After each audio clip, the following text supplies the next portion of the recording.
Então, para que possamos encerrar a revelia, tendo visto o que é a revelia, a ausência de contestação, parte inicial do artigo 344, tendo percorrido todo esse arcabouço sobre os efeitos da revelia, efeito material da revelia, presunção de veracidade, parte final do artigo 344. A natureza relativa dessa presunção de veracidade, artigo 345, artigo 349, artigo 72, inciso 2º, artigo 121, parágrafo único, tudo que nós já vimos aqui. Tendo visto o efeito processual da revelia, especialmente a possibilidade do juiz julgar antecipadamente o mérito com base na presunção, vamos recordar que nós estamos estudando a tutela cognitiva. E uma vez mais eu lhes digo, cognição é a atividade intelectual do juiz, a reflexão a respeito das alegações e provas. E hoje nós descobrimos provas ou presunções.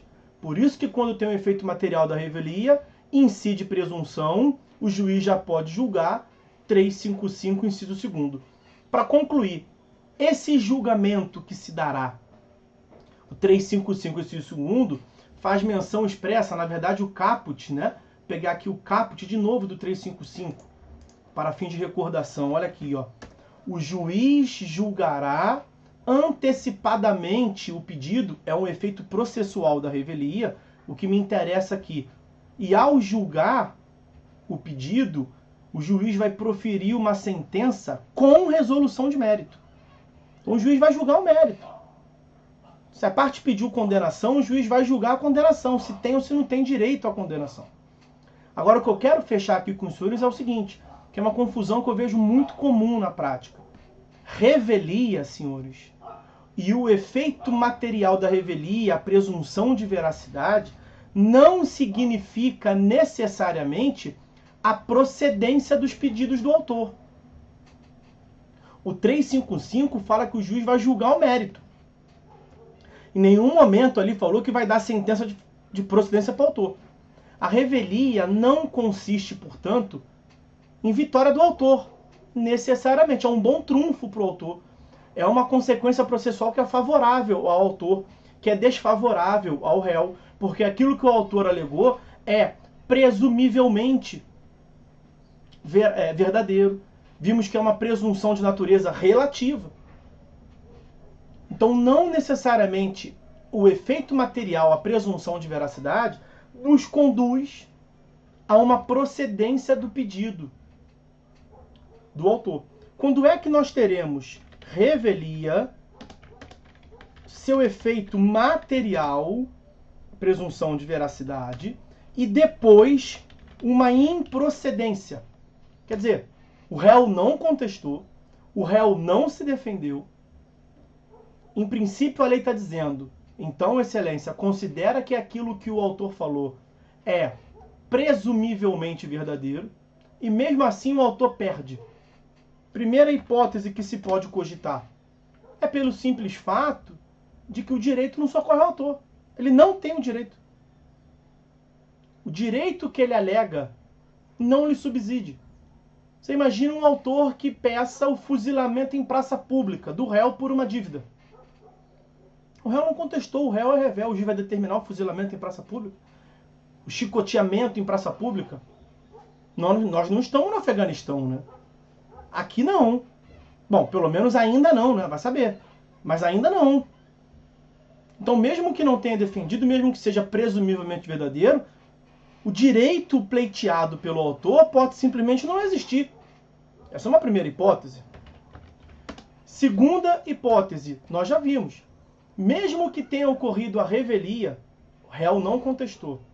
Mesmo que tenha ocorrido o efeito material da revelia, a presunção de veracidade, ainda temos uma hipótese, o jogo não acabou para o réu. O réu pode aparecer no processo? A resposta é sim. 346, parágrafo único. O réu pode aparecer no processo e ainda assim ganhar? Sim. O que o réu tem que fazer? Derrubar a presunção a favor do autor. O réu tem que produzir provas contrapostas. a alegação do autor. Então, o réu pode aparecer no processo e produzir provas contrapostas às alegações do autor, e as provas podem ser capazes de refutar a presunção e as alegações que o autor formulou. A consequência vai ser a improcedência do pedido. Porque num conflito entre presunção e prova, nós já vimos que prevalece a prova. Claro que o que está provado convence mais o juiz do que aquilo que é presumível. Isso está no artigo 349, né? Nós já falamos aqui várias vezes, a possibilidade do réu aparecer no processo para produzir provas contrapostas. E uma terceira possibilidade, que nós já mencionamos aqui também, é a do juiz reconhecer questões de ordem públicas que sejam desfavoráveis ao autor. Questões de ordem públicas que são tidas como objeções, né? Defesas que não se submetem à preclusão. Então são questões de ordem pública que atuam no interesse da coletividade, no interesse público. São matérias que podem ser, portanto, reconhecidas de ofício e podem refutar a pretensão do autor. Seja uma objeção, seja uma questão de ordem pública de natureza processual, pensa numa ilegitimidade da parte, pensa numa coisa julgada. Se o juiz perceber a coisa julgada, ele não pode reconhecer? Pode, de ofício. O artigo 337, parágrafo 5º, prevê isso. 337, parágrafo 5º. A exceção da incompetência relativa e da alegação de convenção de arbitragem, o juiz pode conhecer de ofício de tudo que está no 337, tirando essas hipóteses. Nós falamos sobre isso. E aí, para fechar, nós podemos ter também objeções materiais, tá? Objeções materiais são questões de ordem pública de direito material. Prescrição, decadência, nulidade do negócio jurídico. O juiz pode reconhecer de ofício. E aí, para fechar, o seguinte. As questões de ordem pública, que é esse terceiro tópico, como eu lhes disse, elas se associam às objeções.